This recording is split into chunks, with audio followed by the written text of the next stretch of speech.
what's the best way to learn English? What is your opinion on it? The best way to learn English? Moonlight, according to you, what are the successful teaching methods that you you want the teachers, the other upcoming teachers should apply?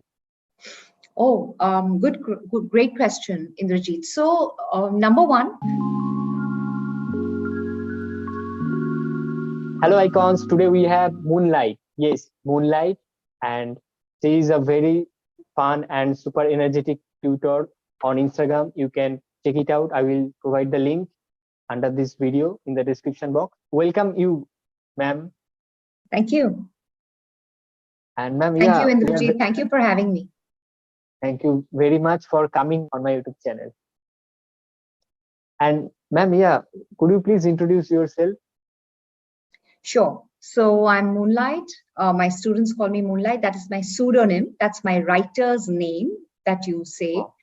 My name is Ritu Rathod, but I prefer that my students call me Moonlight. This way, I don't want them to call me Mrs. Rathod or Miss or Ma'am or Teacher, because then there is a barrier. I wanted to break all barriers, and I wanted my students to think of me as a companion, as a friend, so that they feel very comfortable by talking. Very nice, very nice. Thank you. So Moonlight, how long have you been teaching English? It's been very long, Indrajit. It has been about 36 to 37 years I've been teaching English.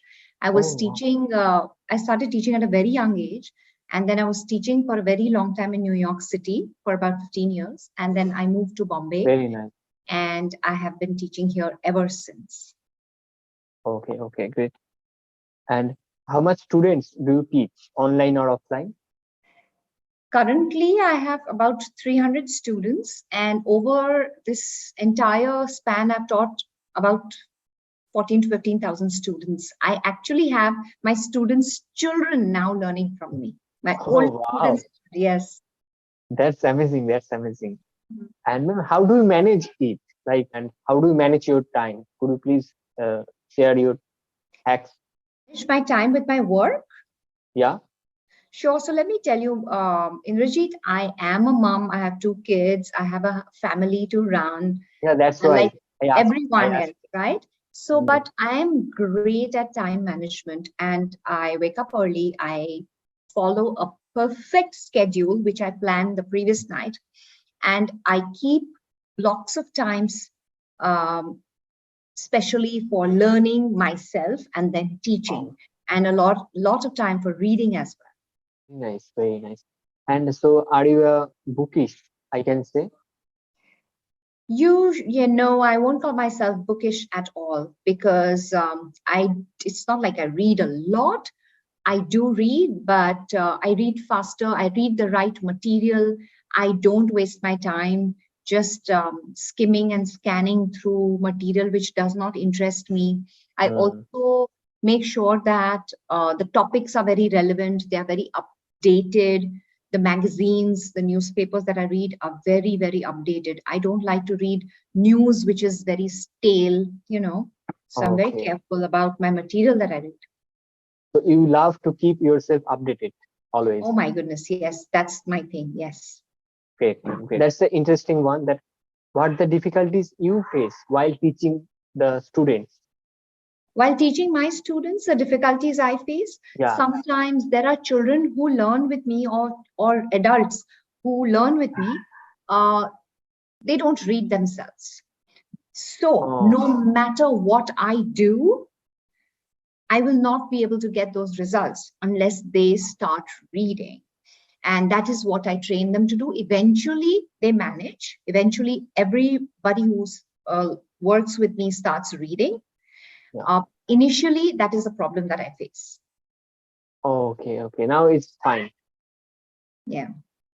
So, ma'am, there are a lot of subscribers ask me what's the best way to learn English? What is your opinion on it?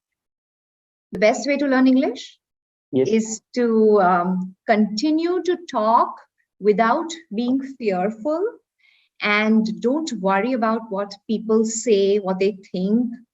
Just continue to talk, to read, to communicate, try your best.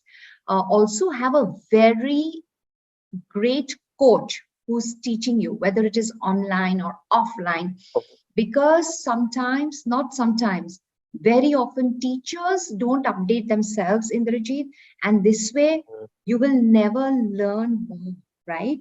So you have to learn from a person who is constantly learning themselves. That's very important. That's true. That's very true. Yes. Moonlight, what's the challenge you face with learning English yourself? So, Indrajit, earlier in my youth, Yeah. I was not a good reader. My parents never forced me to read.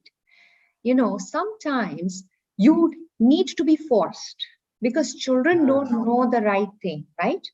So very often you need to be forced and say, no, sit down and you have to do this. So that was not happening with me. And I was not a good reader. So that was my greatest challenge. I was not updated with what is happening. In those days, the newspaper had all the content. The language was not that great. But when I realized that if I want to be around important people and in a society that will look up to me, I will have to start reading. And the minute I started doing that, it took a while to catch up, but now there is no looking back. I'm ready and I'm very satisfied with where I have reached right now. And it seems and it reflects. Thank you. And ma'am, Moonlight, according to you, what are the successful teaching methods that you like you want the teachers, the other upcoming teachers should apply? Oh, great question, Indrajit. So, number one, the teacher cannot appear like a monster for her students, whatever age. They cannot be. The children or students shouldn't be scared of the teacher to ask questions to the teacher. How many ever times? They shouldn't worry of correcting the teacher. See, very often the teacher can also be wrong, and they have to have a communication, a very open communication, a free one, so that they are very comfortable. The teacher must not judge. She or he has to be kind and accepting and willing to constantly repeat and teach. That's very important. It is very realistic what you said. Yeah. So, ma'am, how important is pronunciation? Because some people have like MTI, mother tongue influence. So, how to recover that? You know, Indrajit, I have a very famous reel on Instagram that says how important pronunciation is. Okay, because you don't want to sound as if you have not tried. I may have an influence. I was born Gujarati. I may have had a Gujarati influence, but you will never know when I speak that I am a Gujarati. Now, there are two ways to look at it. One, someone will say, what is the big deal? I'm fine. People will try to understand and it's okay. But if you are looking at more power for yourself, or globally, if you're trying to impress someone, if you're trying to get a great job internationally or with a company that is globally, present, the way you speak without that influence of the mother tongue is going to make a lot of difference, because imagine if you are trying to convey in English to a Portuguese person, any which ways he or she is struggling with English. True. And then if your accent is going to be difficult, it is going to be a total mess. So I am looking at the bigger picture. Indrajit, it is okay. If you are a frog in a pond, like Kue ka mendak, you can say, okay, I'm fine. But if you have a larger dream, a bigger dream, and if you want to be a global person, you have to get rid of that accent. Yeah, absolutely. Because in small places or in small area, it is okay. But when you want to like teach globally, or when you want to represent yourself globally, Yes, then pronunciation is important, really absolutely. important. Also, let's say nowadays everyone is flying, right? Everyone, very few people go by train or whatever. If you're flying, if you're not going to understand what the other person is saying, maybe the pilot or the air hostess or whatever, well, you don't want to come, not going to be able to communicate what you want to say, it's going to be a big problem. So Hmm. I think by listening to great shows, listening to the news, or listening to the right content is going to change your accent. So how important are the words? Words, Yeah. I'll tell you how important words are. Indrajit, today, if let's say we go out for dinner and Hmm. it's 7 o'clock and you ask me, are you hungry? I'll say I'm hungry. Then you in your head might, I'm giving a very simple example. You will Hmm. say, okay, she's hungry, she can wait. And then we have dinner at 8:30. We shop around, go to a restaurant, sit down, order at 8:30, 9 o'clock, the food will come. But if I say I'm famished, Indrajit, I will need my food now, you're going to look out for a restaurant Yeah. and you're going to immediately order, right? Okay. Yes. This I is can a understand. simple example.